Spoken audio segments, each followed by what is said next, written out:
Olá, sejam todos e todas muito bem-vindos. Eduardo Helene aqui. Este é o curso Foco Total Analista do Ministério Público do Estado de São Paulo, um cargo excelente.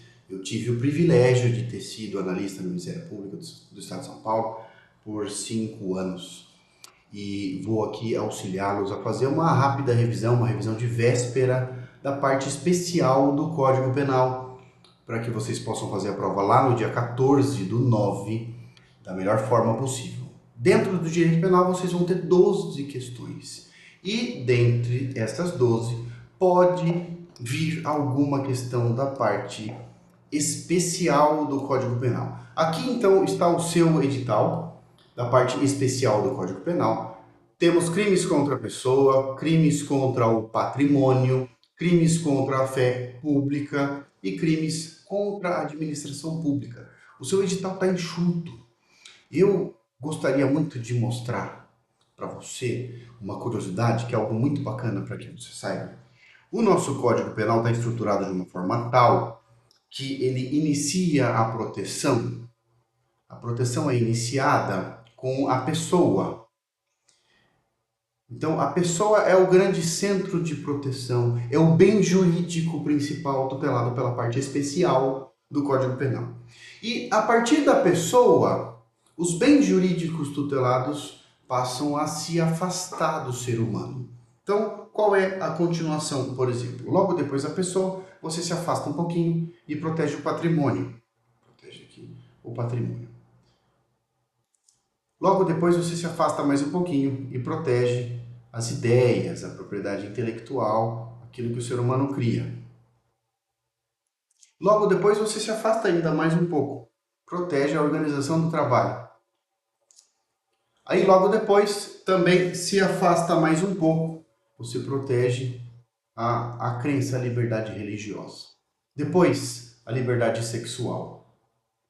Depois, você protege a família. E depois você protege 3 instituições públicas. Você protege inicialmente a incolumidade, a paz pública e a fé públicas.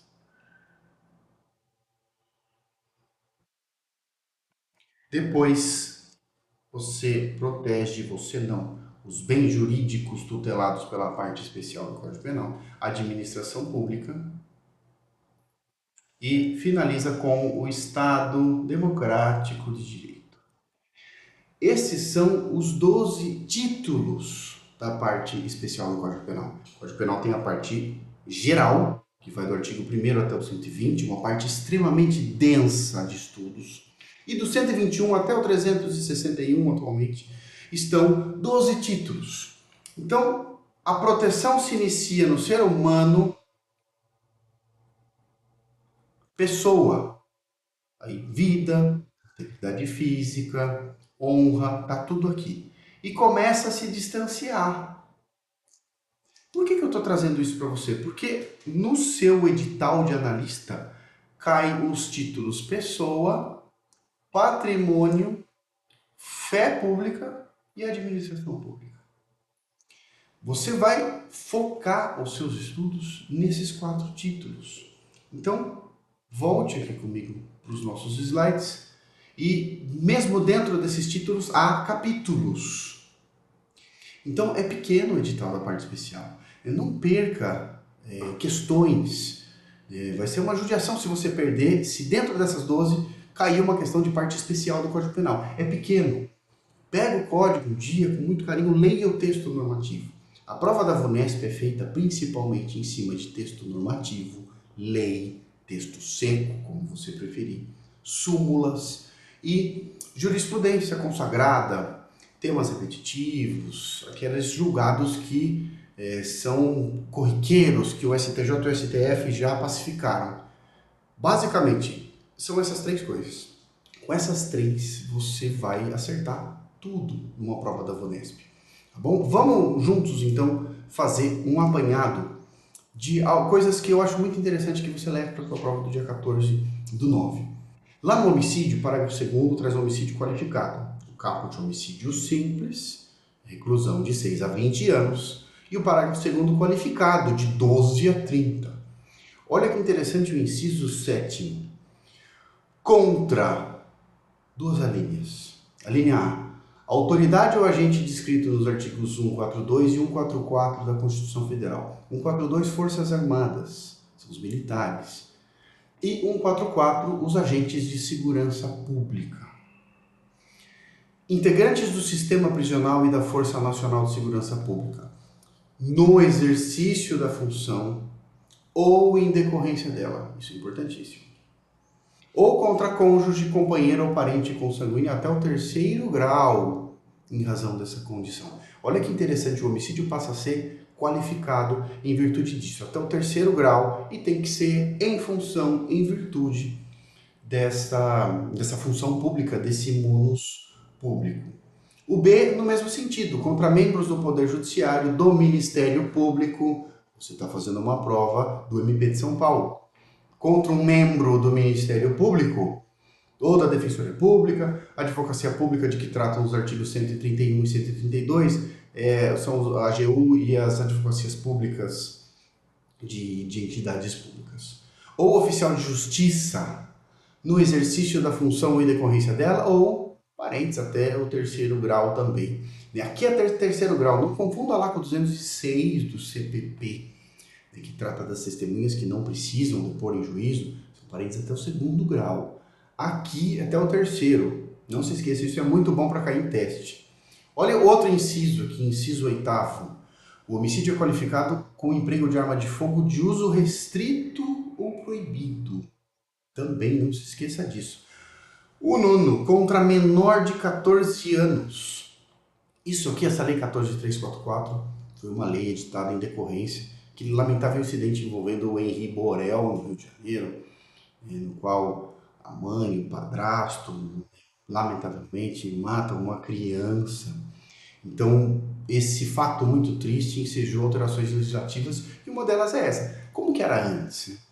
Antes, os homicídios, se não houver um foro por prerrogativa, eles são julgados por um tribunal do júri. Então, o juiz presidente do plenário, depois que fazia a aquisitação, a votação, na hora da dosimetria, utilizava essa peculiaridade, vítima ter tenridade, vítima ser criança, na primeira fase.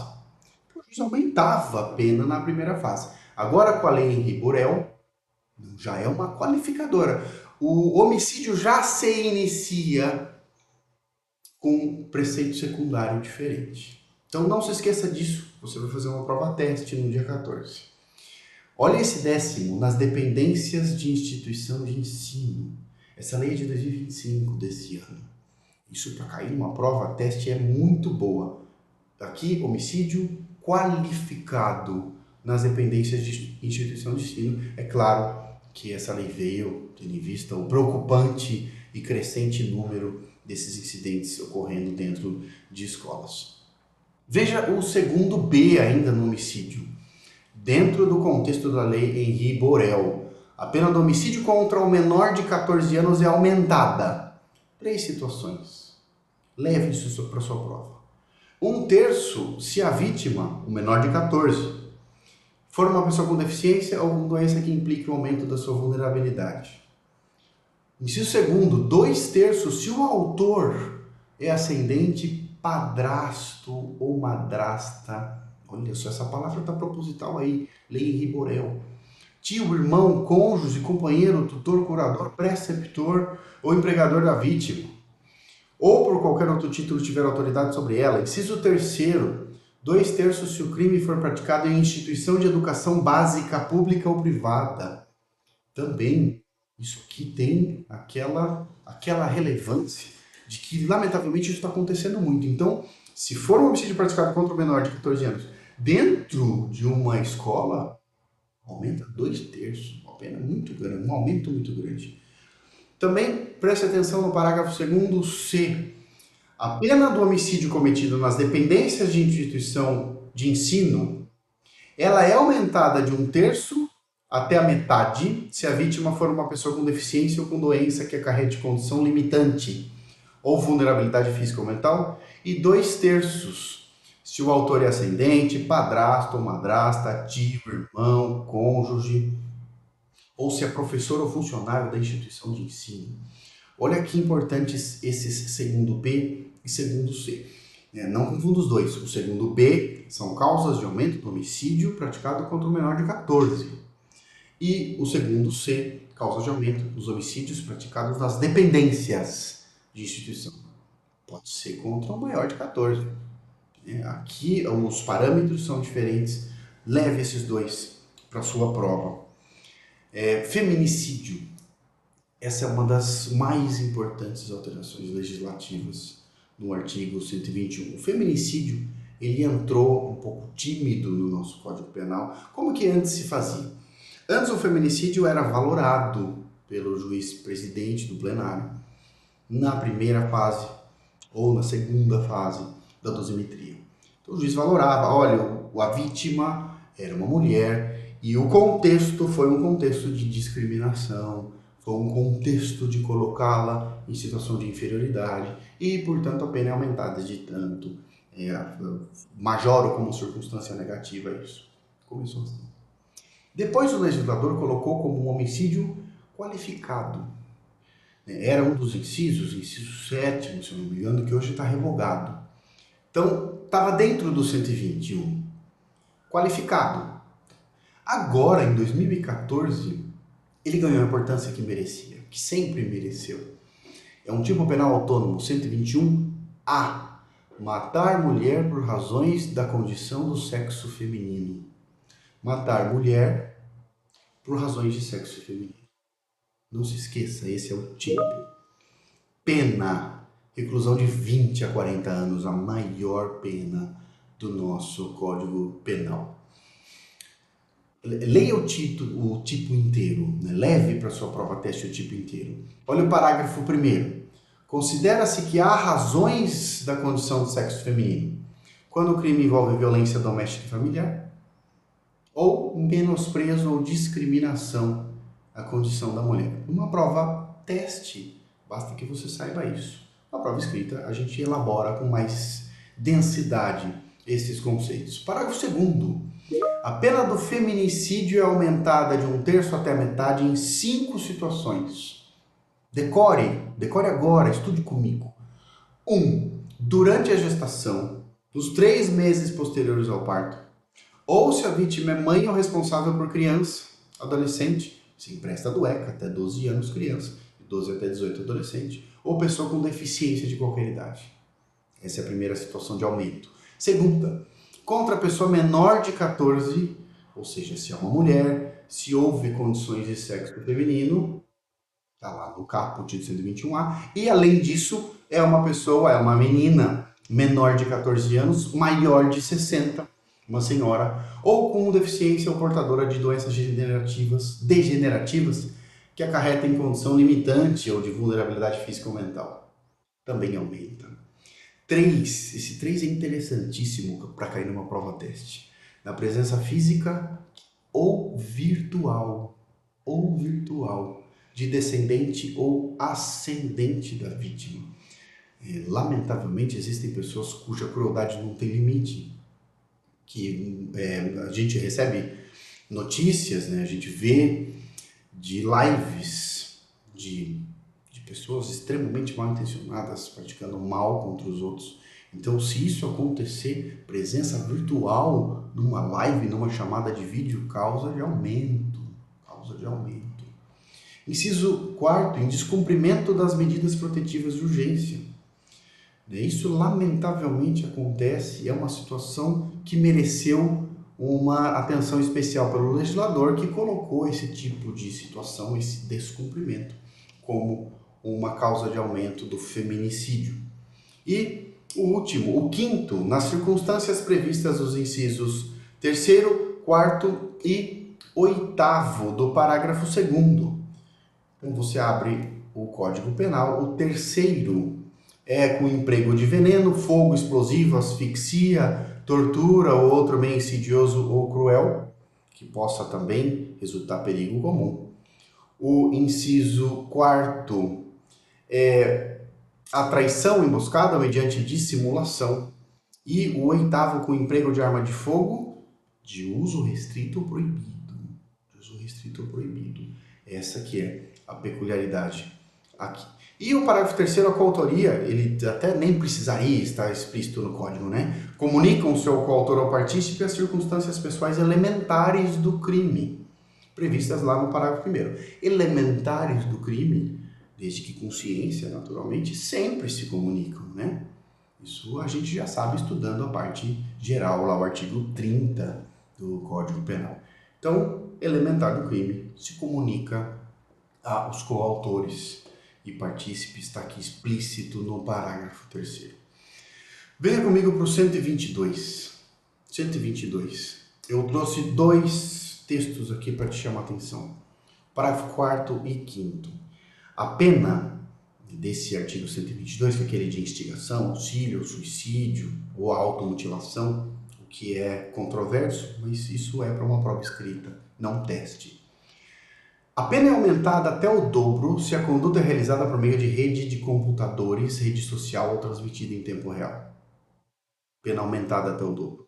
E 5º, aplica-se a pena em dobro se o autor é líder, coordenador ou administrador de grupo de comunidade ou de rede virtual ou por estes é responsável. Esses 2 textos que eu chamo a atenção de você no artigo 122, leve com você. Artigo 128 é o aborto. Não se pune o aborto praticado por médico.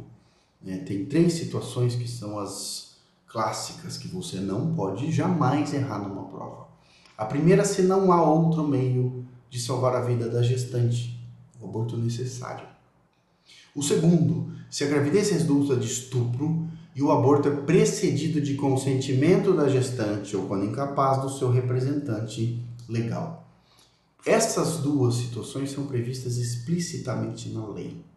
A DPF 54 traz uma terceira, que foi uma interpretação conforme a Constituição. No que diz respeito aos fetos anencefálicos, mostra-se inconstitucional a interpretação de a interrupção da gravidez de um feto anencéfalo ser conduta tipificada nos artigos 124, 126 e 128, incisos 1 e 2 do Código Penal. Então, leve essas três circunstâncias, não se pune o aborto. Houve um julgado recente que eu quero que também você saiba, que diz respeito à síndrome de Edwards e cardiopatia grave. O STJ analisou essa questão e disse que não é a mesma coisa, não são situações análogas, um feto anencefálico, anencéfalo, a essa síndrome de Edwards e cardiopatia grave.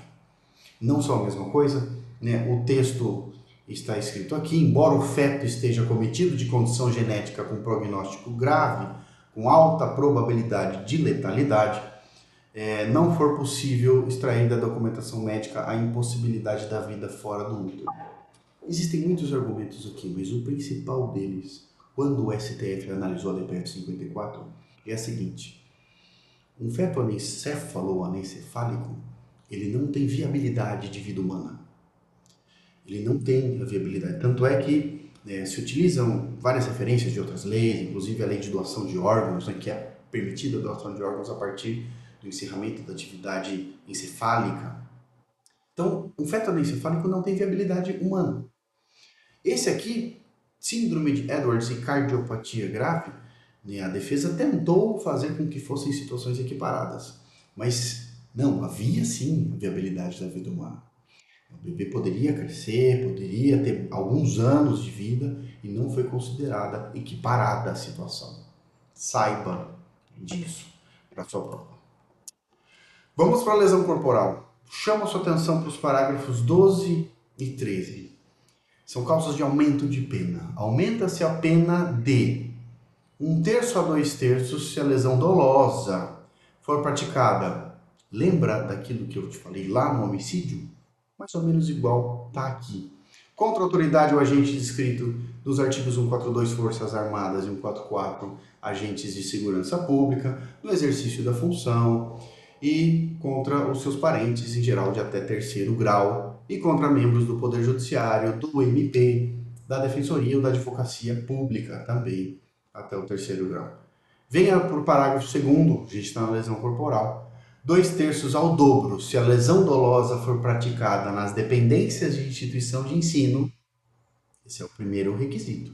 Cumula com mais um. E, letra A vítima for uma pessoa com deficiência ou com doença que acarrete condição limitante ou de vulnerabilidade física ou mental. Ou B, o autor for ascendente, padrasto ou madrasta, tio, irmão, cônjuge, companheiro. Perceba que há um paralelo muito interessante com aquelas causas lá previstas no homicídio. Então, aqui na lesão corporal também. E o parágrafo 13.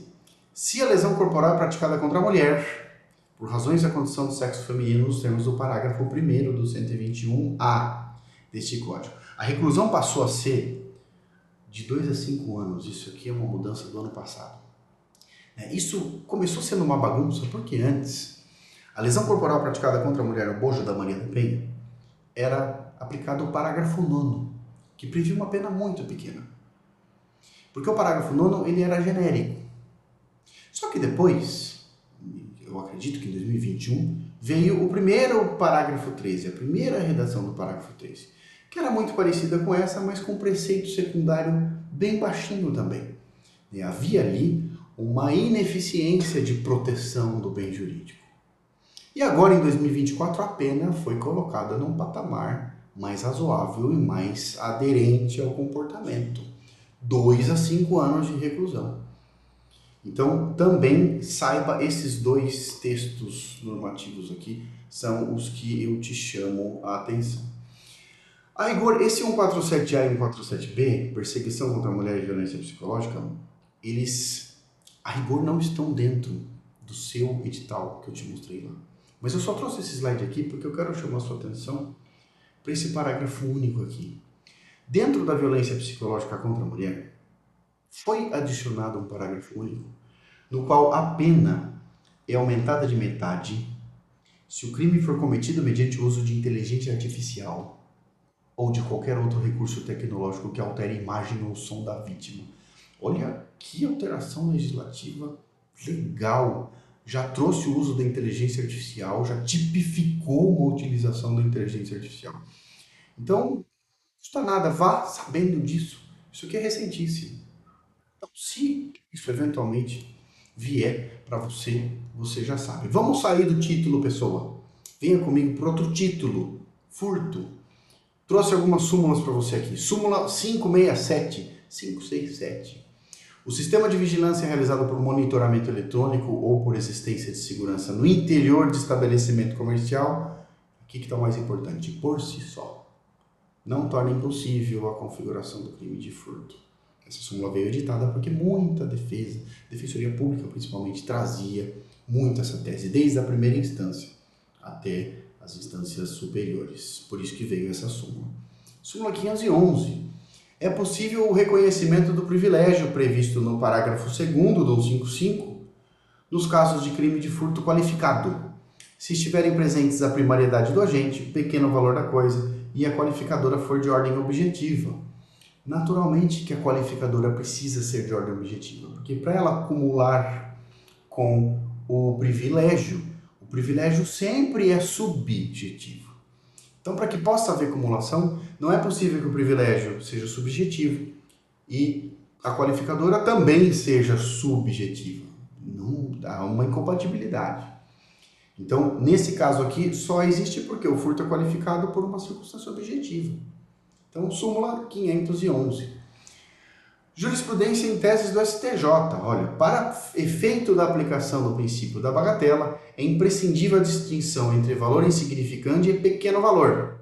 O valor insignificante, considerado até 1/10 do salário mínimo, exclui a tipicidade material do crime.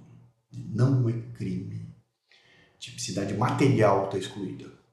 Agora, de 10% até um salário mínimo cheio, pode ser considerado um parágrafo 2º do 155. Um privilégio, reduz a pena, aplica sua multa, altera reclusão para detenção. Então, saiba essa diferença. Insignificante até 10% de um salário mínimo. Pequeno valor de 10% até um salário mínimo cheio. Tema 1087. A causa de aumento prevista no parágrafo 1º do 155, furto noturno, não incide sobre o furto na sua forma qualificada. Parágrafo 4º. Isso era bastante discutível, tinha quem aplicasse os dois, tinha quem não aplicasse, mas veio o tema 1087, então leve para sua prova teste, que não incide o parágrafo 1º lá no parágrafo 4º do furto. Também se lembre que furto de uso não é crime, é fato atípico, mas roubo de uso não existe. Por que não existe? Porque o roubo pressupõe violência ou grave ameaça contra a pessoa. Já não se aplicam os vetores do STF mais. A conduta não é insignificante, não é de muito reduzido grau de reprovabilidade, não é, então roubo de uso não existe. Súmula 442. É inadmissível aplicar no furto qualificado pelo concurso de agentes a majorante do roubo. Isso acontece, decora o texto da súmula, mas isso acontece por quê? Porque o furto e o roubo tiveram um tratamento um pouco diferente pelo legislador. Foi o seguinte, o furto, o legislador previu a figura do furto simples. E logo depois, previu determinadas situações de furto qualificado. O qualificado altera o preceito secundário. Furto simples de 1 a 4, reclusão. Furto qualificado de 2 a 8, mudam os parâmetros. E colocou concurso de pessoas, rompimento de obstáculo, uso de chave falsa, várias coisas. No roubo ele não fez isso. Técnica legislativa. No roubo, o que o legislador fez? Previu a figura simples, a figura base do tipo do 157 e previu causas de aumento. A causa de aumento não traz preceitos secundários novos.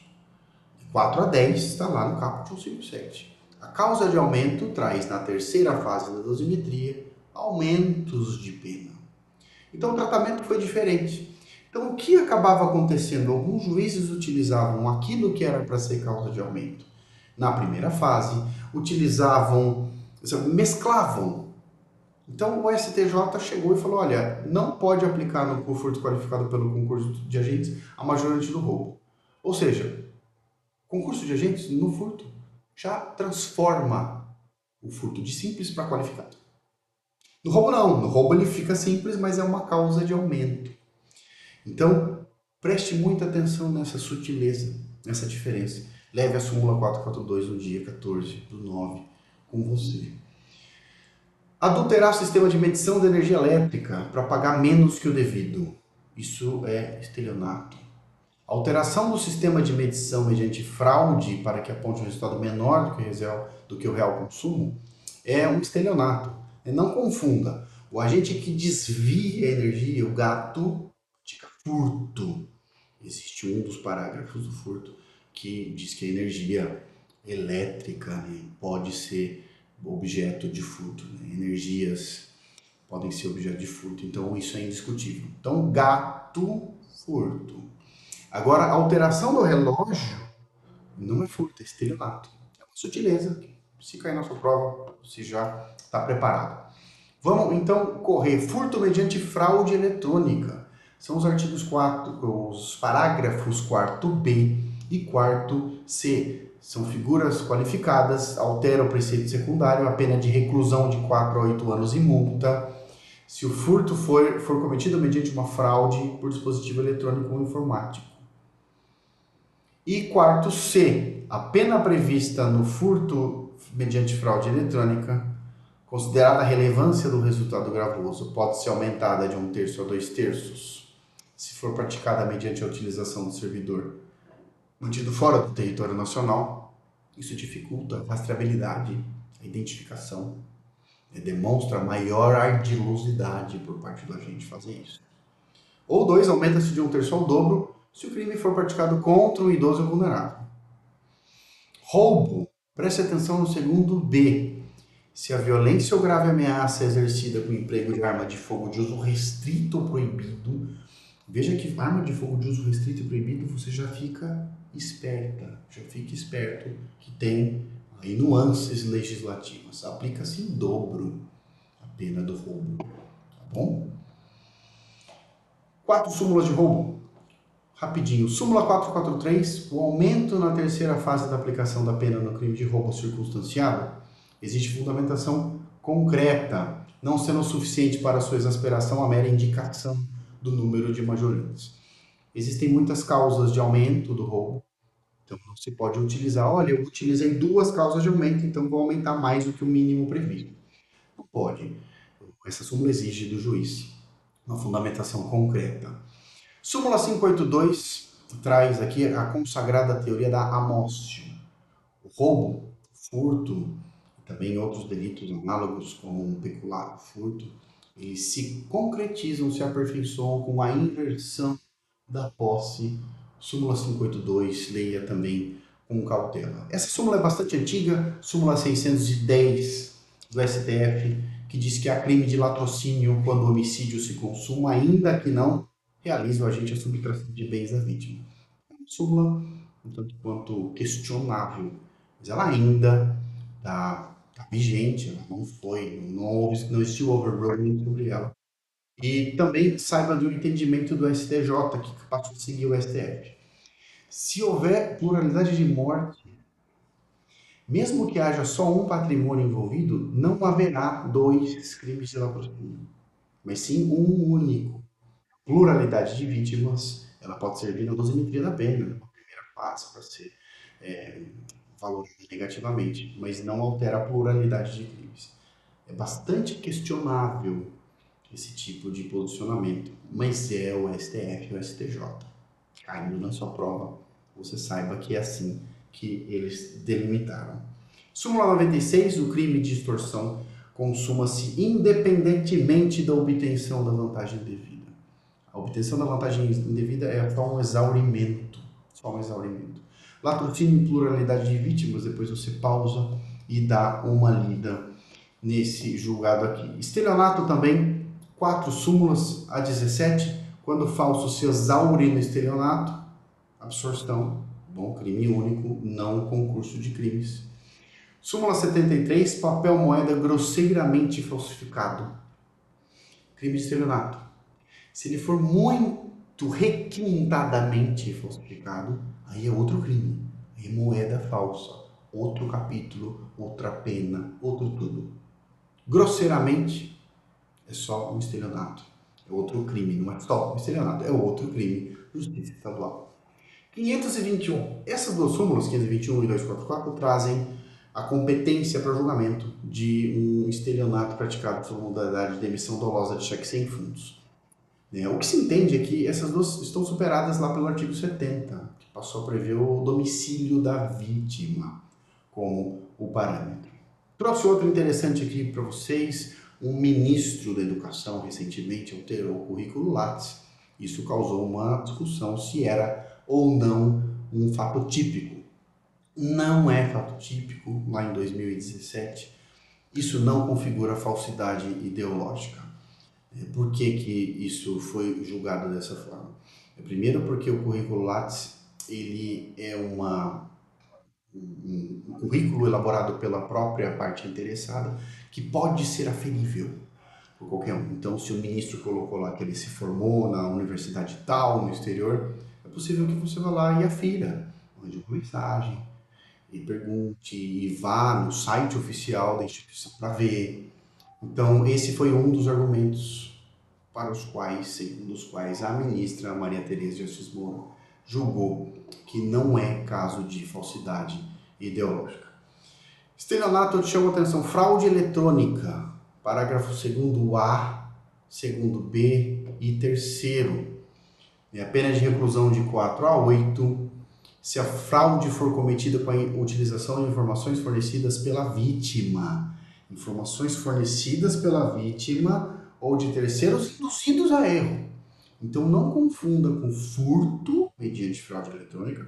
No furto mediante fraude eletrônica, o agente utiliza a fraude eletrônica para ele próprio, o agente, conseguir a informação, conseguir o dinheiro, invade a conta e tira o dinheiro. Estelionato eletrônico? Não. Estelionato eletrônico, a fraude eletrônica é utilizada para induzir a vítima a erro. A vítima induzida a erro entrega os elementos, os dados bastantes para que o agente aí sim obtenha a vantagem indevida.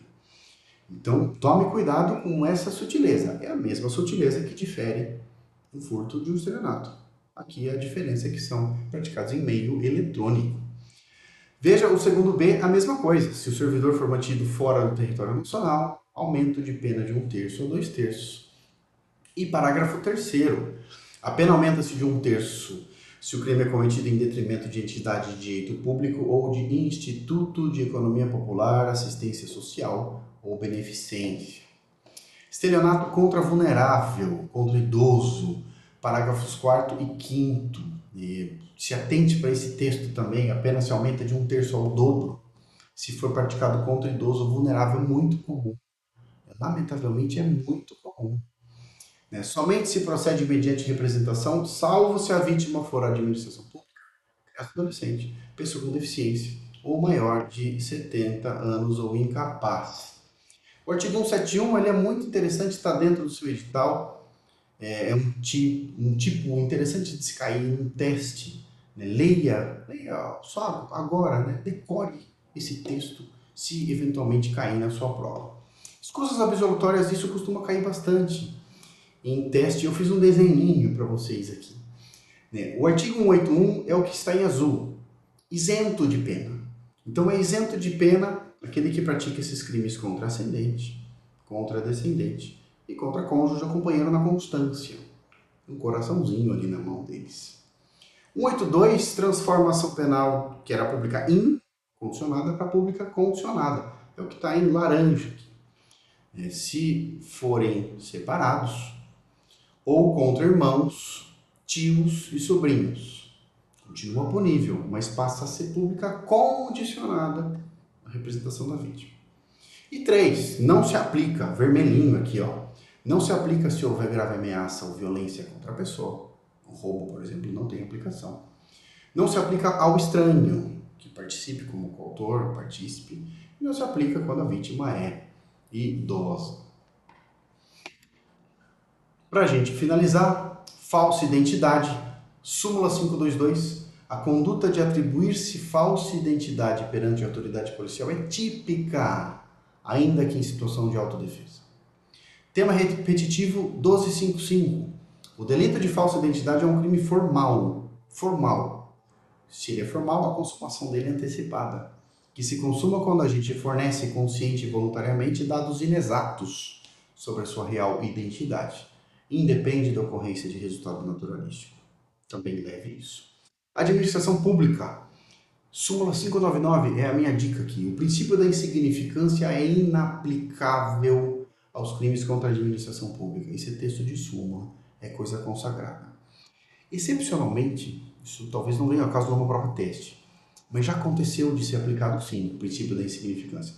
Esse caso aqui, se não me engano, do ministro Gilmar Mendes, foi um servidor, eu acho que dos metrôs, servidor metroviário do estado de São Paulo, que furtou 2 lâmpadas frias. Tinha um valor que eu não sei te dizer qual é agora, mas que foi um crime praticado contra a administração pública, se eu não me engano foi um peculato furto, ou um peculato apropriação, eu teria que ler esse julgado se você tivesse a curiosidade, mas o valor é tão baixo, tão insignificante, que excepcionando a súmula 599, foi aplicado, foi reconhecido o princípio da insignificância. E para a gente fechar, que já estouramos o nosso tempo aqui, 3 julgados do STJ. O primeiro é do servidor público que se apropria dos salários, que recebe salário, mas não trabalha, não comete peculato. Esse aqui é o servidor público vagabundo. Ele recebe os seus subsídios, os seus vencimentos e não trabalha. Isso é uma questão correcional, isso é uma questão de corregedoria, é uma questão de direito administrativo, não uma questão penal. Então, não pratica peculato, nesse caso aqui. Olha esse segundo. Para a configuração do crime de prevaricação, existe dolo específico de satisfazer interesse ou sentimento pessoal de uma forma objetiva e concreta, não sendo suficiente a mera negligência, comodismo ou descompromisso. Então, muito parecido com o de cima. Aquele que é só um servidor ou intraneus, que é só vagabundo, que não quer trabalhar, Ele também não pratica a prevaricação. A prevaricação exige dolo específico de satisfazer o interesse pessoal, como está aqui, né? E para finalizar, sobre funcionário público, que é a norma interpretativa que está lá no nosso Código Penal, os empregados da OAB são equiparados a funcionários públicos. Isso para cair num teste é muito bom. Se cair, você já sabe que a resposta seria correta. Esse é um item correto. Os empregados da OAB são equiparados a funcionários públicos. Então, essas são as minhas dicas finais. Desejo a todos vocês uma excelente prova no dia 14/9. Contem com a equipe do Foco Total e bons estudos e boa prova no dia 14 de setembro.